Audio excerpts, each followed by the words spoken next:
Pemirsa, seorang penjamret tak berkutik saat gagal merampas ponsel milik seorang wanita di Kabupaten Bandung, Jawa Barat. Teriakan korban memancing amarah warga, pelaku pun menjadi bulan-bulanan di tengah jalan.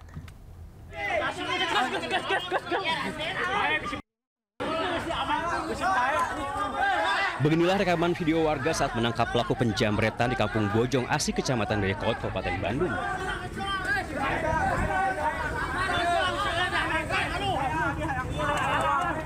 Warga kesal akibat aksi pelaku menjamret seorang wanita saat tengah seorang diri di jalan raya. Kemarahan warga memuncak saat pelaku melawan dan hendak melarikan diri.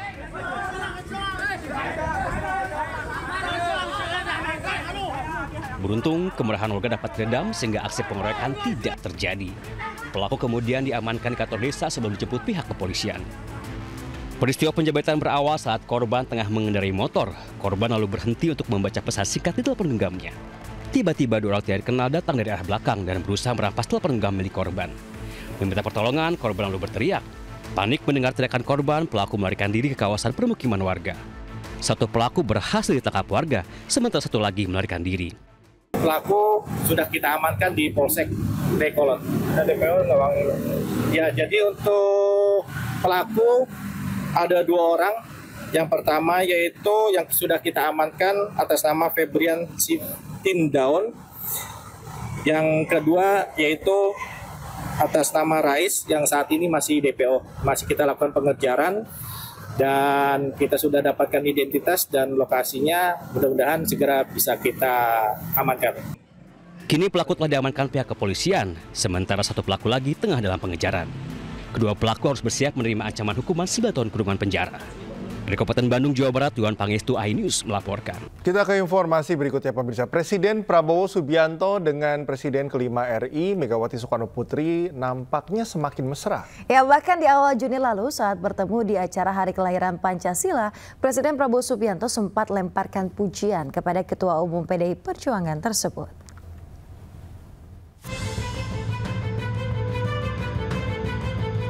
Hubungan Presiden Prabowo Subianto dengan Presiden kelima Republik Indonesia Megawati Soekarno Putri nampaknya semakin mesra setelah Pilpres 2024. Seperti saat pertemuan di acara peringatan Hari Lahir Pancasila di Gedung Pancasila Jakarta 2 Juni lalu.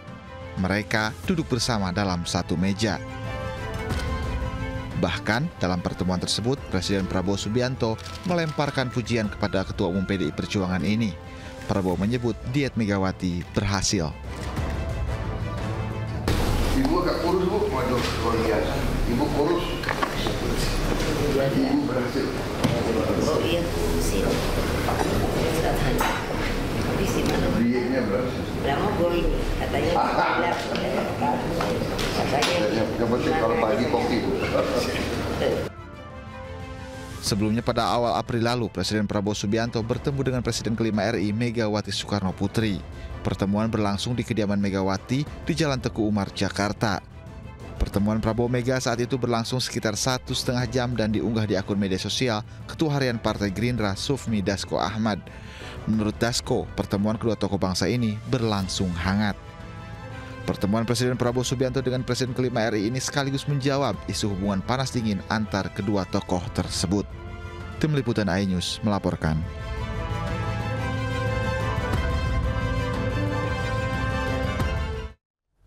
Presiden kelima RI Megawati Soekarno Putri berpesan kepada Mensesnek Prasetyo Hadi untuk menjaga Presiden Prabowo Subianto dan pemerintahannya agar berjalan dengan baik. Ya, hal itu disampaikan Mega saat Mensesnek Prasetyo Hadi dan juga Wakil Ketua DPR Sufmi Dasko Ahmad bertemu di kediamannya beberapa waktu lalu. Menteri Sekretaris Negara Prasetyo Hadi bersama Ketua Harian DPP Partai Gerindra Sufmi Dasko Ahmad menyambangi kediaman Ketua Umum PDI Perjuangan yang juga merupakan Presiden kelima Megawati Soekarno Putri di Menteng, Jakarta. Pertemuan hangat tersebut diunggah melalui akun media sosial Instagram Dasko 5 Juni lalu. Dalam pertemuan tersebut, Megawati berpesan untuk menjaga Presiden Prabowo Subianto dan juga pemerintahannya agar berjalan dengan baik. Iya, katanya bawa pesan. Iya, katanya ada pesan. Prabowo, pesannya apa itu ya, Mas? Kemarin kan sudah saya sampaikan. Pesannya adalah jaga Pak Prabowo, jaga beliau pemerintahan ini supaya berjalan dengan baik, saling mendukung satu sama lain, jaga kekompakan, jaga persatuan. Beliau sebagai Pemirsa, Presiden Prabowo Subianto menegaskan saat ini tidak ada rencana reshuffle atau perombakan Kabinet Merah Putih.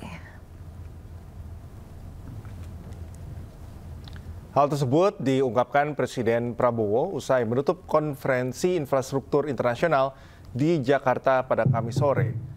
Prabowo menyebut para menterinya bekerja keras dengan sangat baik.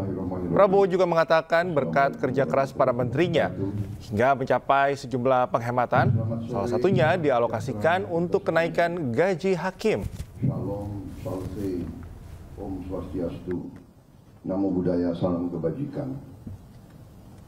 Yang saya hormati dan saya banggakan Menteri Koordinator Infrastruktur. Kalau menurut saya ya begini, untuk supaya tidak ada spekulasi, dalam arti saya sekarang sampai saat ini saya menilai bahwa menteri-menteri saya bekerja dengan baik.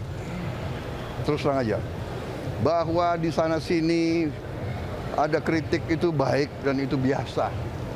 Dalam pemerintahan, dalam demokrasi kritik biasa dan kita tidak bisa memuaskan semua orang. Tapi saya sebagai pengguna, saya user, saya merasa menteri-menteri saya bekerja dengan baik. Kadang-kadang ada salah bicara, ada itu biasa. Tapi mereka kerja keras, niat mereka baik. Kita sudah kompak, kita punya tim yang baik. Kita nggak ada orangnya siapa tidak ada. Kita menganut azas ya, falsafah. Kesetiaan kepada kelompok dan partai berhenti pada saat kesetiaan kepada negara mulai. Partai-partai telah memberi kader-kader yang terbaik. Ini saya menuntut, saya minta, dan mereka memberi. Jadi itu yang ingin saya sampaikan.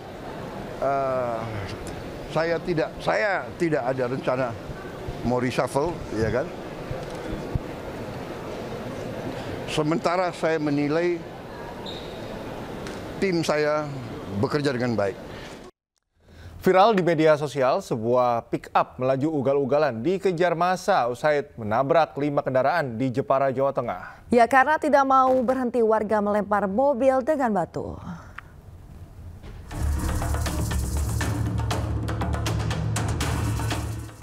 Mobil pickup dengan pengemudi bernama Soik Subagia, 23 tahun warga Kaliwungu, Kudus, melaju dalam kecepatan tinggi untuk menghindari kejaran warga di Jalan Raya Jepara Melongo, Jepara, Jawa Tengah, Selasa malam.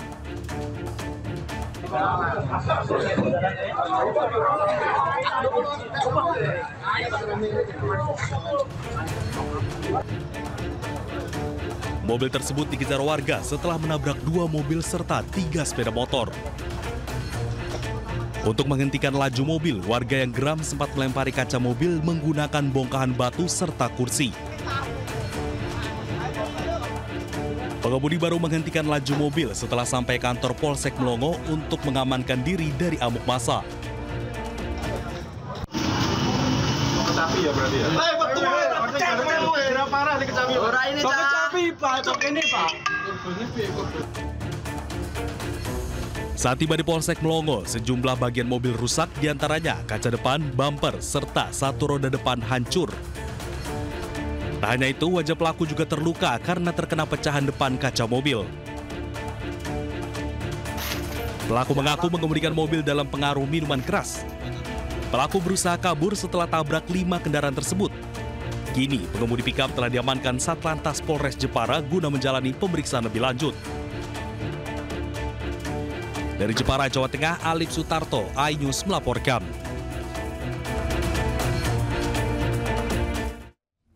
Pemirsa, sebuah video seorang kepala desa sawer duit di diskotik di Kabupaten Cirebon, Jawa Barat viral di media sosial. Kades tersebut menghamburkan uang ratusan juta rupiah saat DJ Natalie Hoser tampil ke publik.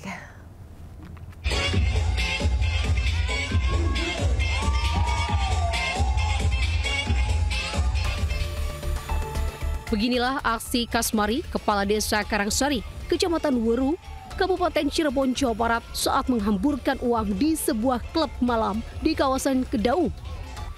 Terlihat, sang kepala desa ini mengeluarkan dompet dan mengambil uang yang kemudian dilemparkan ke arah pengunjung tempat hiburan tersebut. Aksi sawer tersebut dilakukan saat DJ Natalie Holzer tampil menghibur pengunjung diskotik akhir pekan lalu. Pasca videonya viral, kepala desa yang baru menjabat 2 tahun tersebut mengaku tak ambil pusing karena ia sudah terbiasa melakukan hal tersebut di berbagai acara hiburan. Kasmari pun membantah jika uang yang digunakan berasal dari dana desa, melainkan dari uang pribadinya sendiri. Yang saya pakai kan uang sendiri, bukan saya pakai dana desa, dan saya juga banyak usahanya. Usaha saya banyak.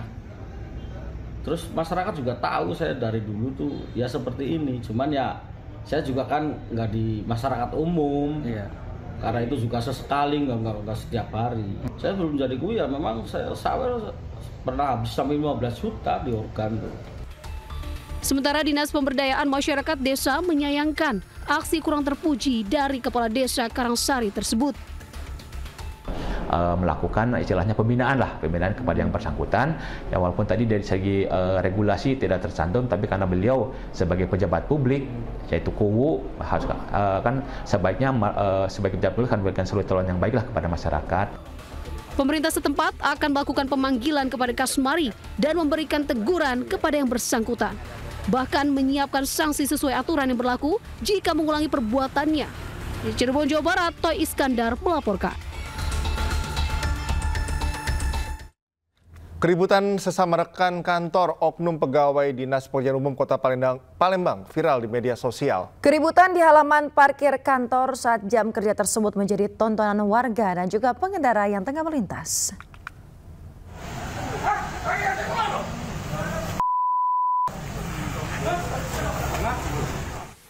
Keributan sesama oknum pegawai PU Kota Palembang tersebut viral di media sosial. Bahkan melebar hingga melibatkan sekelompok orang luar yang memihak salah satu oknum pegawai.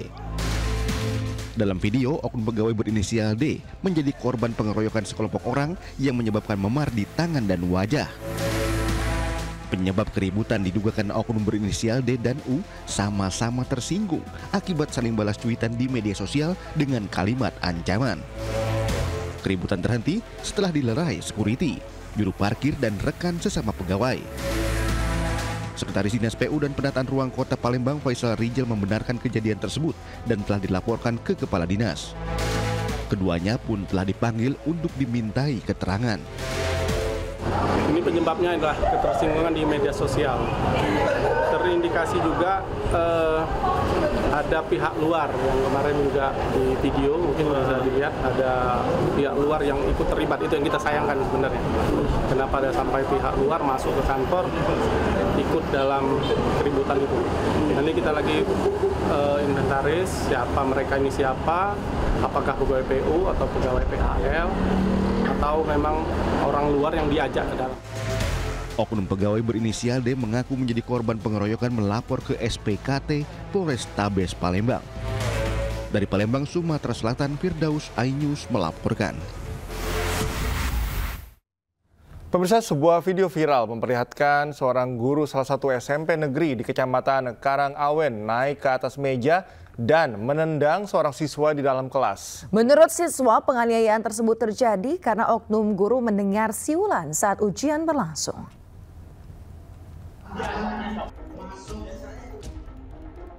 Video tindakan tak terpuji seorang guru di sebuah SMP negeri Kecamatan Karangawen, Kabupaten Demak, Jawa Tengah viral di media sosial.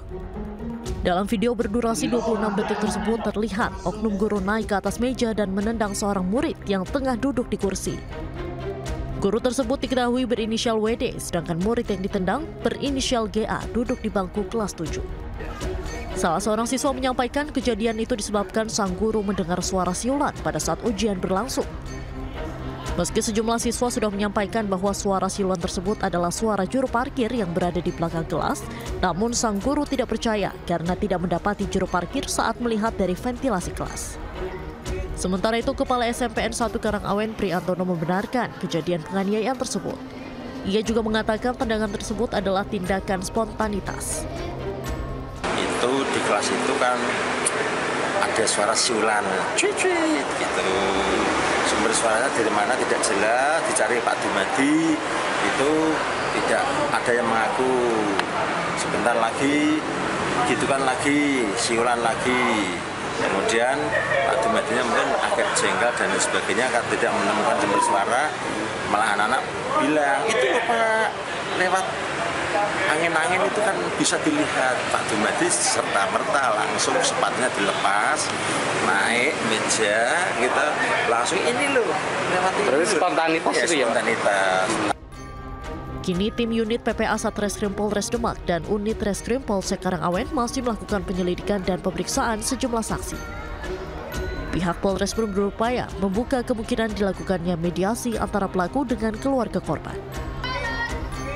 Dari Demak, Jawa Tengah, Doni Marendra, iNews melaporkan. Kita ke informasi lainnya, pemirsa, ayah kandung penyanyi cilik FP ditangkap polisi karena terjerat kasus judi online. Pelaku mengaku iseng main judi online untuk mengisi waktu senggang.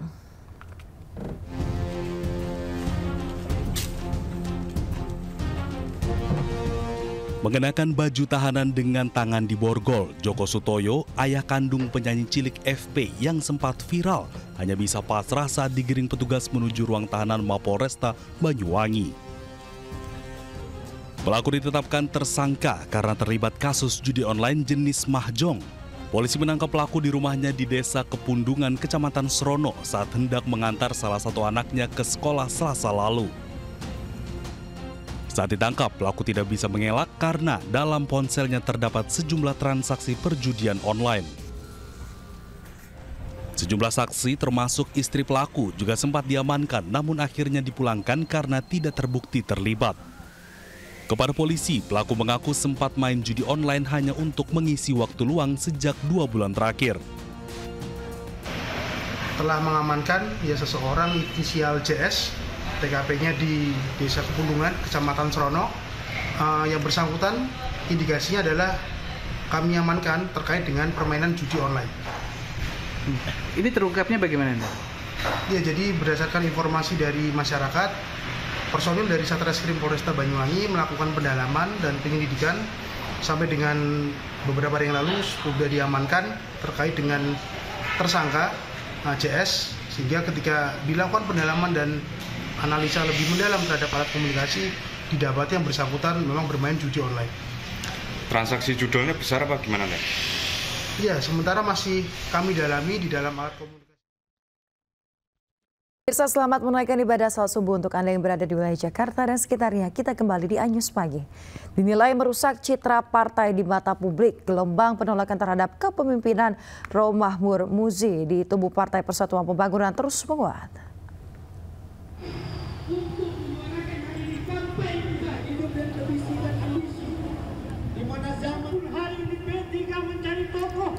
Pemirsa, aksi protes digelar sejumlah kader dan juga pengurus Partai Persatuan Pembangunan P3 seprovinsi Riau di kantor DPW P3 Riau di Jalan Tuanku Tambusai, Pekanbaru, Kamis petang. Masa P3 dari berbagai daerah seperti Dumai, Bengkalis dan juga Kepulauan Meranti menuntut Dewan Pimpinan Pusat mencopot Romahur Muzi. Romahur Muzi atau yang akrab disapa Gus Romi dinilai telah memberi dampak negatif bagi partai, bahkan membuat kader kerap mendapat cibiran dari masyarakat.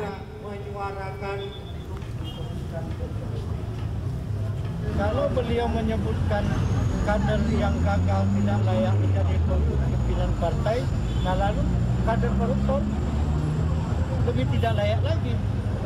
Mohon maaf, image yang tertanam di tengah-tengah masyarakat hari ini beliau itu koruptor, dan cemooh, cibiran selalu kami terima dan dipertanyakan.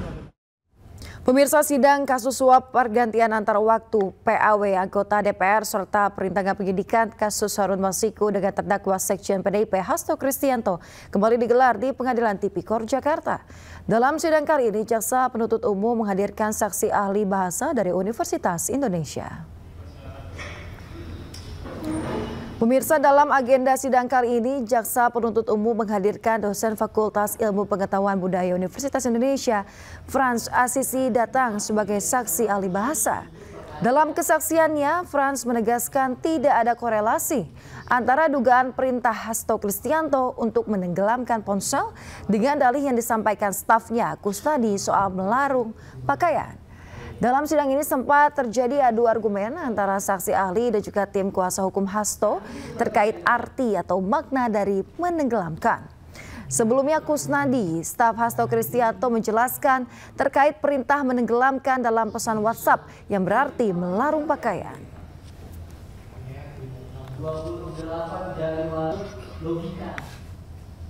Pemirsa, Presiden ke-7 Joko Widodo pasang badan terkait usulan pemakzulan Gibran yang disampaikan Forum Purnawirawan TNI. Jokowi juga menyebut bahwa Gibran dan Prabowo merupakan satu paket.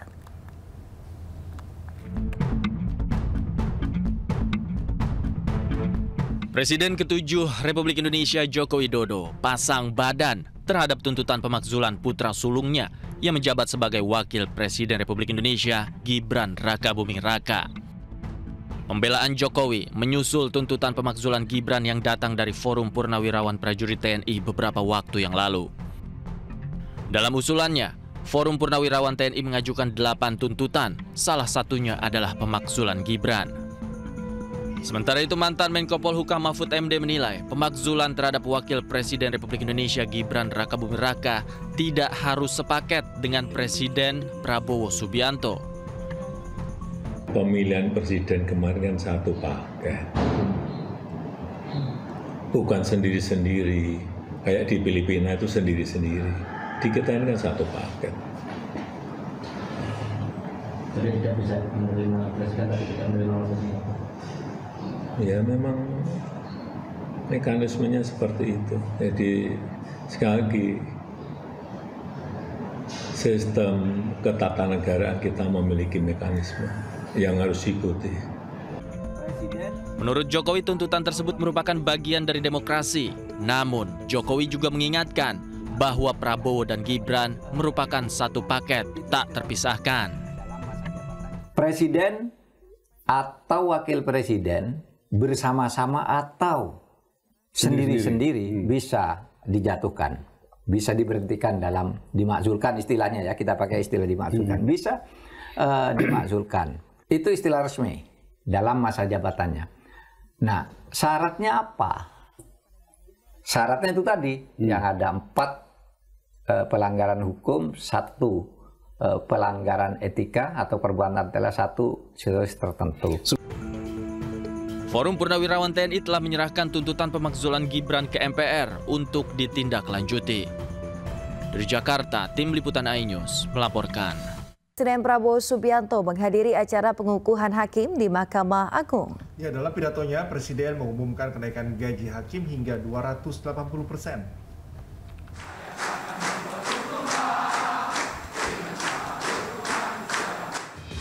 Presiden Prabowo Subianto didampingi Ketua Mahkamah Agung Sunarto, Mensesnek Prasetyo Hadi hingga Seskap Teddy Indrawijaya disambut yel-yel yang dinyanyikan para calon hakim saat memasuki ruang acara. Pengukuhan hakim di tahun ini dilakukan setelah 5 tahun negara tidak mengangkat hakim. Pengangkatan hakim kali terakhir pada tahun 2020. Hari ini mengumumkan bahwa gaji-gaji hakim akan dinaikkan demi kesejahteraan para hakim dengan tingkat kenaikan bervariasi sesuai golongan, di mana kenaikan yang tertinggi mencapai 280%.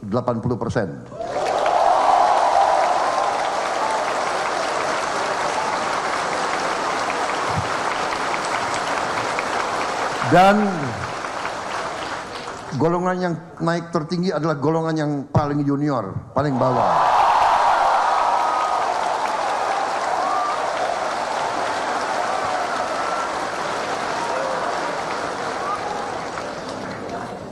Tapi semua hakim akan naik secara signifikan, ya, secara signifikan. Dan saya monitor terus. Saat berpidato, Prabowo mengumumkan kenaikan gaji hakim di mana hakim paling junior kenaikan paling tinggi, yakni 280%. Sebanyak 1.451 hakim terdiri dari 921 orang untuk peradilan umum, 362 orang peradilan agama, 143 untuk peradilan tata usaha negara, dan 25 peradilan militer. Sedangkan penempatan mereka akan disebar di pengadilan-pengadilan kelas 2 di seluruh Indonesia. Dari Jakarta, Yasmin Atania, Bagus Prasetya Adi, iNews melaporkan. Pemirsa, Presiden Prabowo Subianto mengungkapkan kekesalannya karena para koruptor dan maling yang mencuri uang negara kerap lolos di tingkat pengadilan. Prabowo menyebut percuma memiliki polisi dan tentara yang hebat jika hakimnya goyah. Percuma kita punya polisi yang hebat, tentara yang hebat. Si koruptor, si maling, si bajingan itu begitu ke pengadilan lolos. Kasihan ini anak buahmu, Kapolri. Jadi kita butuh hakim-hakim yang benar-benar tidak bisa digoyahkan, tidak bisa dibeli.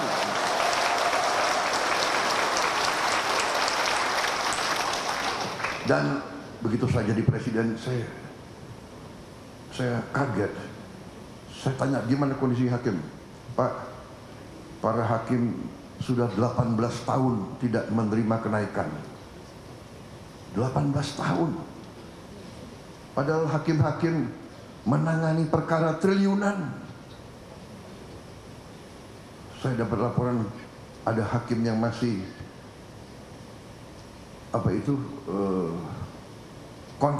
kontrak. Tidak punya rumah dinas dan sebagainya.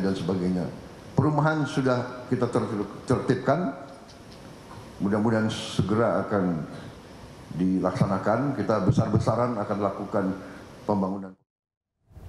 Pemirsa, Presiden Prabowo Subianto mengatakan tidak segan-segan mengakui bahwa Indonesia tidak berani, tegas dan disiplin dalam menjaga kekayaan alam yang ada di Indonesia. Hal tersebut disampaikan Prabowo saat menutup Konferensi Internasional Infrastruktur 2025 di Jakarta. Urusan pembangunan suatu negara adalah urusan penggunaan dan pengelolaan sumber daya dan kekayaan suatu bangsa. Tugas kita bersama, para eksekutif, adalah bagaimana kita menjaga dan mengelola sumber daya dan kekayaan tersebut. Saya takjub dengan kekayaan kita. Kekayaan kita luar biasa. Tapi saya juga sadar bahwa kita perlu lebih berani, lebih pandai mengelola kekayaan tersebut. Saya tidak malu-malu, walaupun di hadapan sahabat-sahabat dari luar negeri saya juga tidak malu-malu. Kita harus berani mengatakan apa adanya. Kekurangan Indonesia adalah kita kurang tegas, kurang berani, kurang disiplin, kurang keras menjaga kekayaan kita. Terlalu banyak kekayaan Indonesia yang tidak. Pemerintah mengubah Undang-Undang Mineral dan Batubara untuk membuka akses yang lebih luas kepada UMKM dan koperasi. Menteri SDM Bahlil Lahadalia segera terbitkan izin tambang untuk UMKM.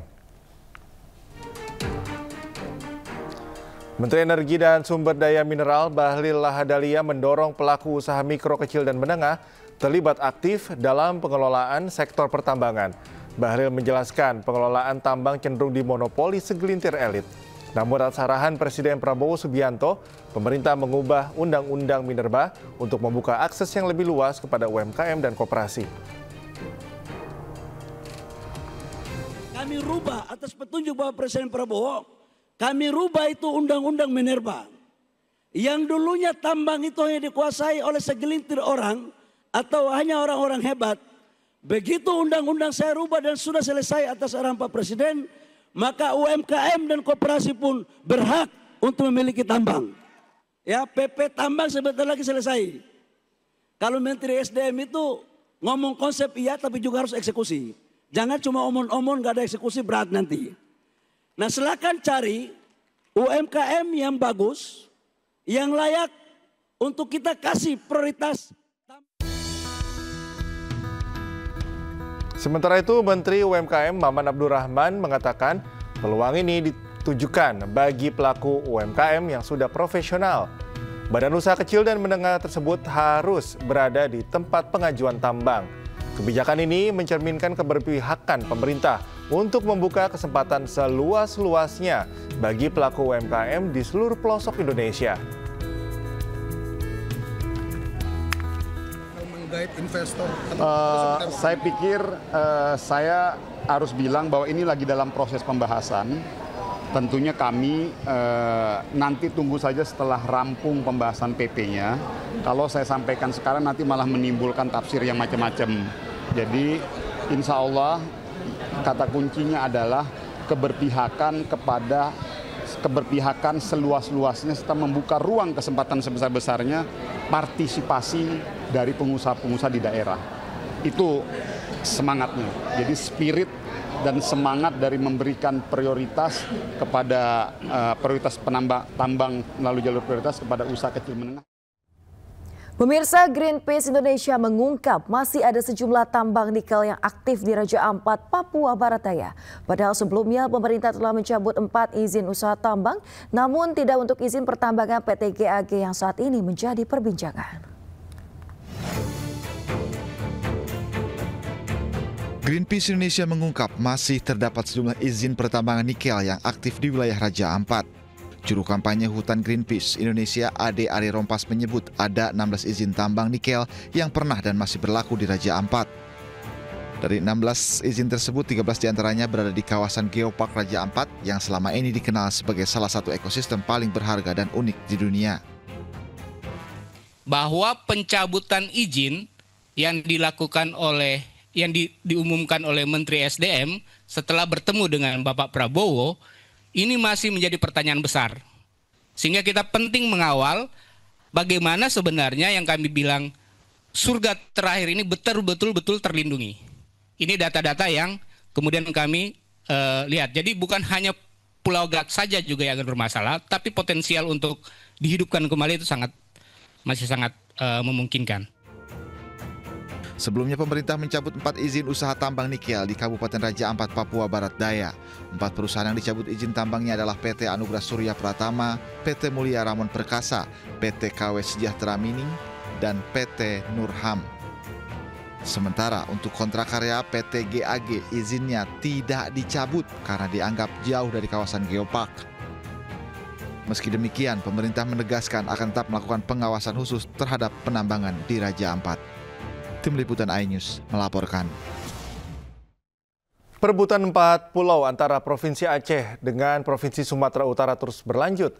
Kali ini Dewan Perwakilan Rakyat Aceh atau DPRA meminta Menteri Dalam Negeri untuk mengembalikan 4 pulau di Kabupaten Aceh Singkil yang dimasukkan ke dalam wilayah Sumatera Utara agar dikembalikan ke pemerintahan Aceh.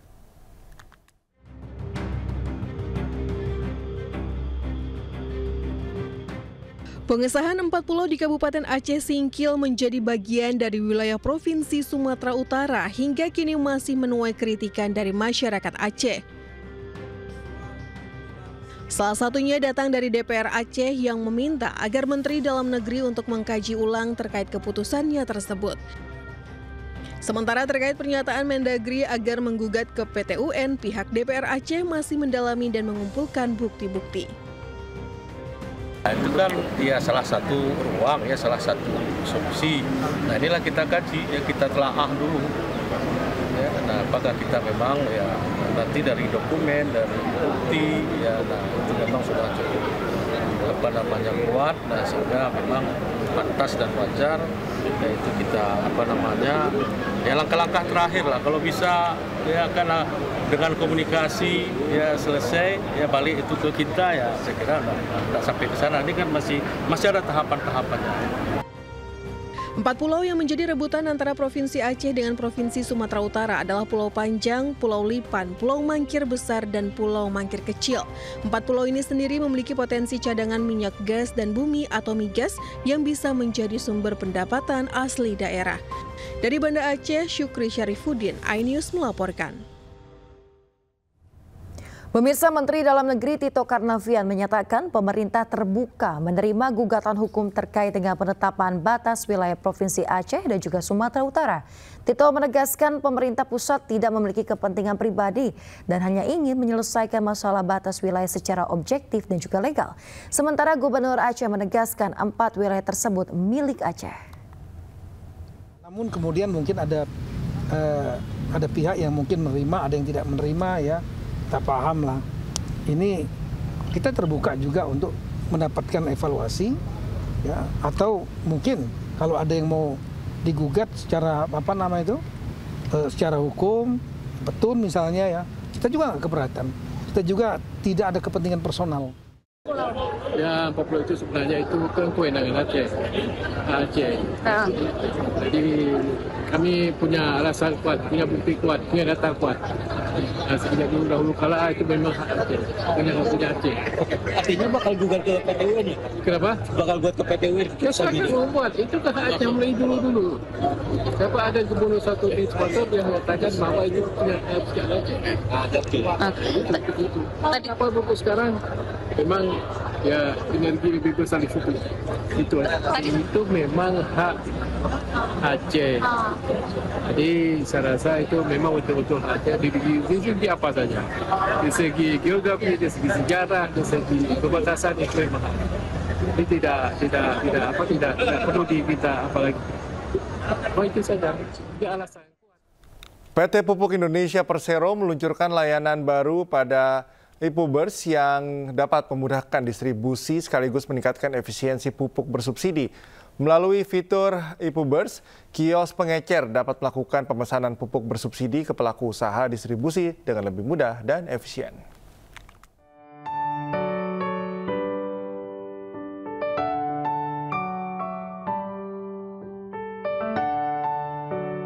Untuk meningkatkan efisiensi dan akuntabilitas distribusi, PT Pupuk Indonesia Persero terus melakukan digitalisasi sistem penebusan. Salah satu inovasi terbaru adalah aplikasi IPUBERS yang memudahkan petani menebus pupuk cukup dengan menunjukkan KTP di kios resmi. Direktur Transformasi Bisnis Pupuk Indonesia Panji Winantea mengatakan Pupuk Indonesia telah meluncurkan layanan baru pada IPUBERS yang dapat memudahkan distribusi sekaligus meningkatkan efisiensi pupuk bersubsidi. Melalui fitur IPUBERS, kios pengecer dapat melakukan pemesanan pupuk bersubsidi ke pelaku usaha distribusi dengan lebih mudah dan efisien. Kami buat IPUBERS mudah dipakai terutama bagi para pemilik kios supaya mereka bisa fokus melayani petani. Sebelum ada IPUBERS, prosesnya manual, harus mengisi banyak form, harus fotokopi, harus berlembar-lembar, menyusahkan kios. Kami ingin memudahkan kios untuk melayani petani sehingga petani bisa mendapatkan pupuk dengan lebih mudah. Sementara salah satu petani mengaku terbantu dengan pelayanan kios yang mudah lancar. Hanya dengan membawa KTP saja, petani dapat menebus pupuk murah sesuai kebutuhan. Alhamdulillah sekarang nggak ada kesulitan. Kita akan bawa KTP, terus kita akan tanda tangan, terus kita bayar gitu. IPUBERS merupakan aplikasi yang dikembangkan oleh Kementerian Pertanian dan Pupuk Indonesia untuk memudahkan petani dalam menebus pupuk bersubsidi di kios resmi. Kegiatan ini merupakan bentuk komitmen bersama antara pemerintah melalui Kementerian Pertanian bersama Pupuk Indonesia untuk mewujudkan penyaluran pupuk bersubsidi yang lebih tepat sasaran, efektif, dan berkelanjutan. Dari Kabupaten Tangerang, Banten, Muharlin Raga Firdaus, iNews melaporkan. Sebagai bentuk komitmen dan kecintaan terhadap sepak bola tanah air, salah satu bank BUMN menjadi sponsor 3 klub sepak bola di Indonesia. Hal tersebut dilakukan untuk meningkatkan kualitas ketiga klub tersebut.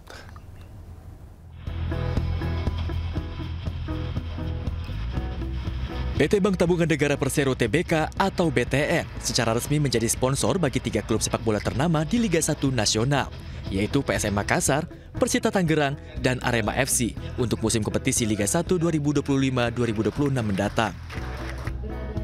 Penandatanganan kerjasama antara manajemen BTN dan 3 klub sepak bola tersebut merupakan wujud komitmen BTN untuk mendukung pengembangan sepak bola sebagai olahraga yang sangat dicintai masyarakat Indonesia. Kita melihat juga sepak bola kan prestasinya belakangan ini kelihatan trennya meningkat. Trennya sangat meningkat dan terus mengalami perbaikan gitu, tren prestasinya sepak bola Indonesia. Kemudian animo masyarakat tuh makin kesini kita lihat di sepak bola makin luar biasa. Jadi ada kecocokan antara apa yang dikerjakan BTN dengan dunia sepak bola. Adanya dukungan ini pun disambut baik oleh ketiga klub besar tersebut. Kerjasama ini diharapkan antara klub dan BTN bisa saling memberikan kontribusi positif baik dari sisi prestasi ataupun bisnis. Sangat berterima kasih atas kerjasama ini, sangat membantu bagi klub ya, khususnya dari sisi finansial, support yang begitu berarti buat PSM Makassar. Kita juga senang bisa hadir di sini. Kesempatan hari ini kita rasa sangat baik lah untuk kedua belah pihak, baik antara BTN dan Arema FC juga sebagai BTN sebagai sponsor kami, main sponsor. Kedepannya BTN akan memperluas penawaran produk dan layanannya kepada komunitas supporter, para mitra, serta stakeholders dari ketiga klub tersebut. Hal ini sejalan dengan visinya untuk menjadi mitra utama dalam pemberdayaan finansial keluarga Indonesia. Dengan dukungannya, BTN berharap dapat terus mendorong prestasi sepak bola Indonesia. Dari Jakarta, Ade Steven, Oki Mahendra, dan Cibi Jasin, Ajus melaporkan. Mercy Indonesia menyalurkan bantuan kemanusiaan kepada warga Gaza yang kini terdampak krisis pangan dan terus memburuk akibat blokade penjajah Israel.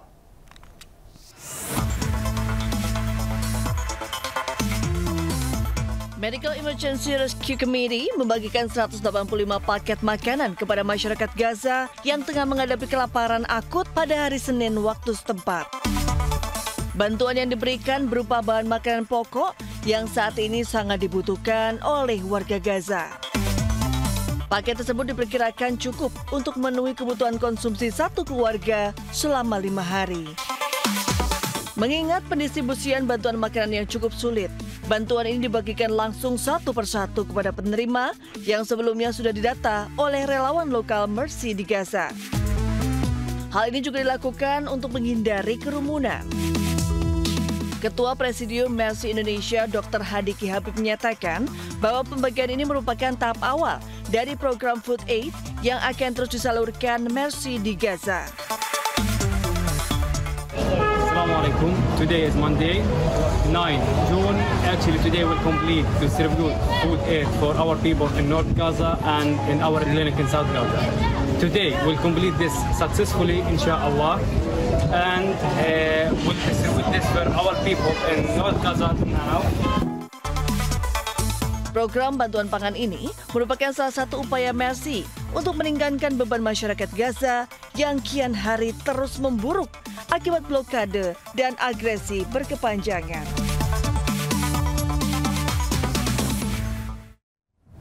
Pemirsa, relawan Indonesia membagikan bahan pangan dan bantuan kepada korban terdampak bencana kelaparan di Afrika.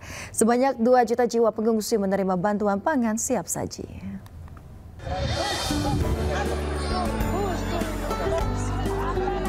Bantuan kemanusiaan dari rakyat Indonesia yang tergabung dengan lembaga internasional mendistribusikan daging hewan kurban dan bahan pangan untuk pengungsian Somalia, Ethiopia, dan Sudan hingga total 2 juta jiwa pengungsi. Lebih dari 3.000 paket bahan pangan siap saji didistribusikan ke kamp pengungsian di Mogadishu, Somalia. Bantuan kemanusiaan dari Relawan Kemanusiaan Indonesia ini sudah 10 kali berikan bantuan dari tahun 2015. Jumlah pengungsi kian bertambah akibat perang saudara, konflik kemanusiaan yang tak kunjung usai hingga kemarau panjang, menyebabkan bencana kelaparan dan banyak anak-anak terkena gizi buruk atau stunting. Saat ini saya berada di kamp pengungsian Mogadishu, Somalia, tempat ditampung saudara-saudara kita dari Somalia, dari Sudan, dari Ethiopia, dan Sudan Selatan untuk mengantri paket bahan pangan siap saji sebanyak 1.000 paket bahan pangan dalam rangka program Kurban tahun 2025. Terima kasih kepada seluruh rakyat Indonesia. Semoga bantuan ini memberikan manfaat dan Allah Subhanahu wa Ta'ala yang akan membalas dengan segala bentuk kebaikan. Sekali lagi terima kasih Indonesia. Selain itu, para pengungsi juga membutuhkan fasilitas kesehatan, pemeriksaan, obat-obatan, dan vitamin. Tim Liputan iNews melaporkan.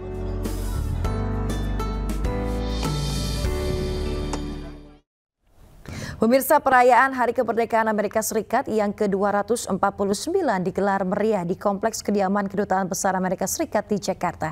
Mengusung tema New York, perayaan ini menjadi simbol kekuatan dan juga dinamika hubungan kemitraan bilateral antara Amerika Serikat dan juga Indonesia. Pemirsa, Kedutaan Besar Amerika Serikat di Jakarta menggelar perayaan 4th of July lebih awal pada 10 Juni 2025. Momen ini tidak hanya merayakan kemerdekaan, namun juga menggambarkan hubungan erat kedua negara. Dengan mengusung tema New York, perayaan ini menjadi penggambaran kota global yang dinamis, melambangkan nilai-nilai kebebasan, kreativitas, dan juga kemitraan. Sejumlah tokoh negara, duta besar negara sahabat, dan juga kaum muda peserta program-program kemitraan hadir dalam acara ini yang menunjukkan komitmen yang kuat dalam hubungan Indonesia dan juga Amerika Serikat. Adapun berbagai hidangan khas dari merek-merek terkenal asal Amerika Serikat disajikan yang memberikan nuansa budaya yang khas dan juga mempererat jalinan kedua bangsa. So the theme of New York, New York, I think represents the vitality of one of the world's most iconic cities, New York, and it's especially important to celebrate New York in a city like Jakarta, which again is one of the world's iconic cities that's an engine of growth and prosperity for both of our countries. I think as well, we've talked a lot about New York's theme, New York's motto and kind of the Big Apple, and bringing the Big Apple here to the Big. Hebat terjadi pada sebuah rumah sekaligus toko kosmetik di Kecamatan Pare, Kabupaten Kediri, Jawa Timur. 5 mobil pemadam kebakaran dikerahkan ke lokasi untuk memadamkan api. Namun banyaknya barang yang mudah terbakar menyebabkan proses pemadaman berlangsung lama. Kebakaran berawal dari percikan api pada instalasi AC yang kemudian merambat ke plafon dan barang-barang kosmetik di dalam toko. Meski tidak ada korban jiwa dalam peristiwa tersebut, namun kerugiannya ditaksir mencapai 900 juta rupiah.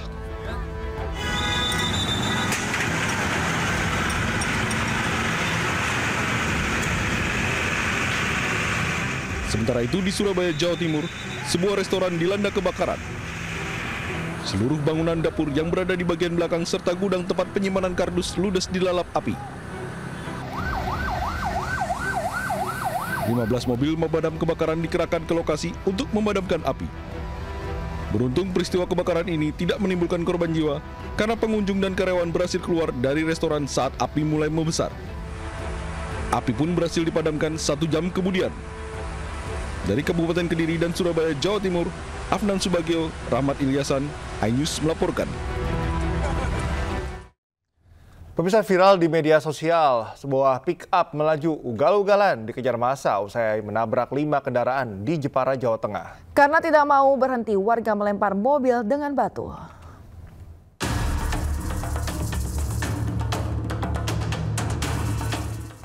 Mobil pickup dengan pengemudi bernama Soik Subagia, 23 tahun warga Kaliwungu, Kudus, melaju dalam kecepatan tinggi untuk menghindari kejaran warga di Jalan Raya Jepara Melongo, Jepara, Jawa Tengah, Selasa malam.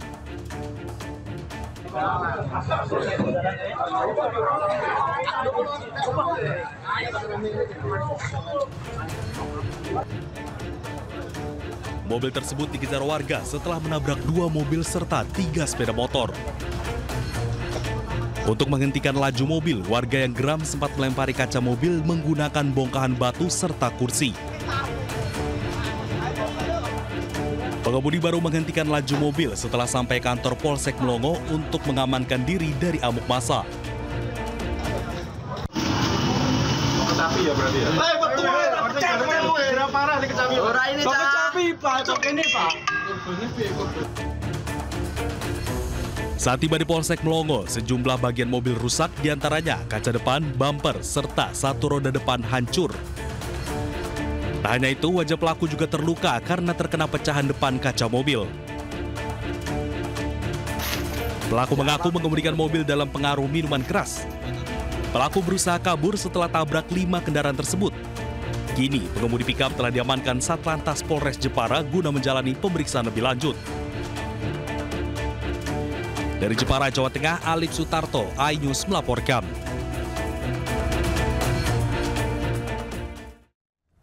Pemirsa, ada sebuah kisah inspiratif di Agam, Sumatera Barat. Seorang anak dari keluarga sederhana berhasil masuk universitas ternama ITB berkat kerja kerasnya.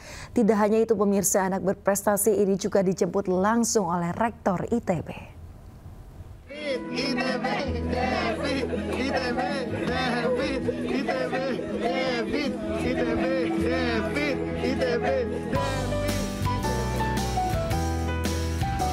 David Febriansyah, siswa SMA Negeri 1 Bukit Tinggi, diiringi sorak-sorai keluarganya karena berhasil diterima di Sekolah Teknik Elektro dan Informatika ITB. Tak hanya keluarga, David bahkan dijemput langsung oleh rektor ITB. Momen ini pun menjadi momen yang mengharukan dan viral di jagat media sosial. Diketahui David adalah putra daerah dari Kecamatan Malalak, Kabupaten Agam yang berasal dari keluarga sederhana.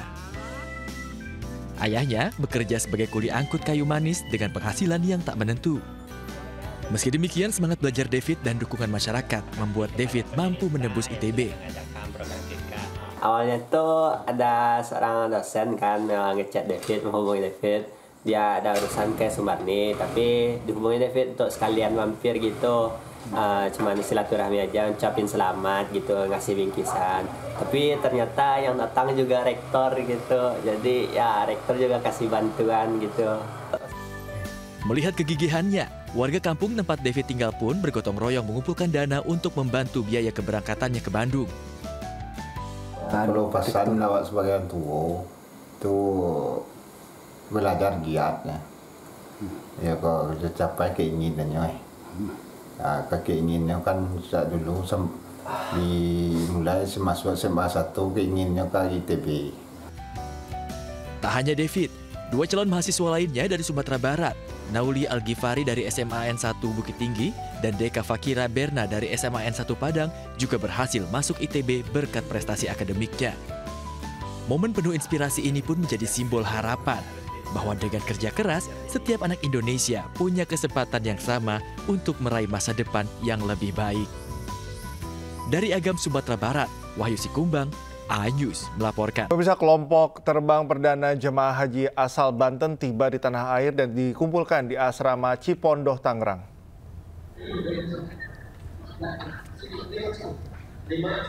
Pemirsa, inilah suasana para jemaah haji kelompok terbang perdana asal Banten tiba di tanah air yang berkumpul di asrama haji Cipondoh, Tangerang. Berdasarkan data terakhir, dari 393 jemaah haji, hanya 391 jemaah yang kembali ke tanah air. Di mana satu orang masih menjalani perawatan di Arab Saudi karena sakit dan satu orang lainnya meninggal dunia ketika akan menjalankan ibadah wukuf.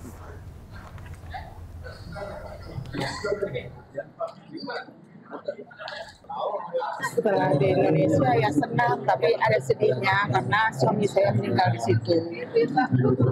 Dari Indonesia ini nggak sakit sih, cuman di sana batuk 5 hari aja batuknya.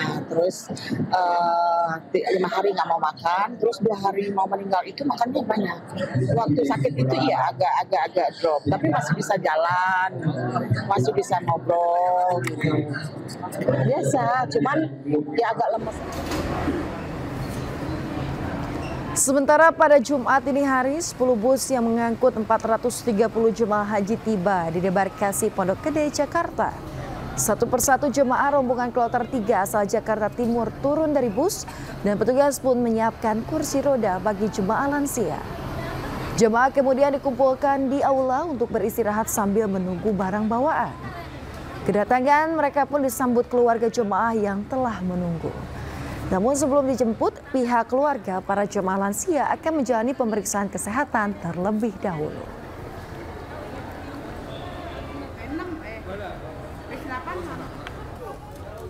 Pemirsa, pemerintah Provinsi Jakarta akan mengenakan denda kepada warga yang kedapatan merokok sembarangan. Tidak tanggung-tanggung pemirsa, denda yang dikenakan mencapai Rp250.000.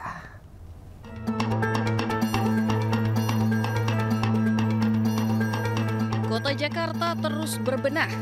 Sejumlah aturan pun dibuat oleh pemerintah provinsi daerah Kota Jakarta supaya warganya bisa hidup lebih baik. Salah satunya adalah rencana aturan denda bagi warga yang merokok sembarangan. Aturan ini tertuang dalam rancangan peraturan daerah tentang kawasan tanpa rokok yang sedang dibahas bersama dengan DPRD DKI Jakarta. Sanksi berupa denda sebesar Rp250.000 pun menanti warga yang kedapatan merokok sembarangan. Kepala Dinas Kesehatan DKI Jakarta, Ani Ruspitawati, menyebut denda sebesar Rp250.000 akan langsung dikenakan di tempat kawasan tanpa rokok. Tidak hanya itu, bagi yang melanggar juga bisa dikenakan sanksi kerja sosial. Aturan ini juga akan diterapkan kepada penjual rokok. Denda paling tinggi sebesar Rp50 juta akan dikenakan bagi pihak yang mengiklankan, mempromosikan di seluruh wilayah Jakarta. Pedagang juga dilarang berjualan di sekitar sekolah atau area bermain anak. Bila kedapatan melanggar, akan disanksi Rp1 juta. Ya, pemirsa, Gubernur Jakarta Pramono Anung menegaskan rancangan peraturan daerah kawasan tanpa rokok bukan melarang masyarakat untuk merokok, tetapi tidak bisa merokok di tempat-tempat publik. Ya, Pramono menyampaikan perda tersebut masih tahap pembahasan dan belum diputuskan besaran sanksi yang akan diberikan.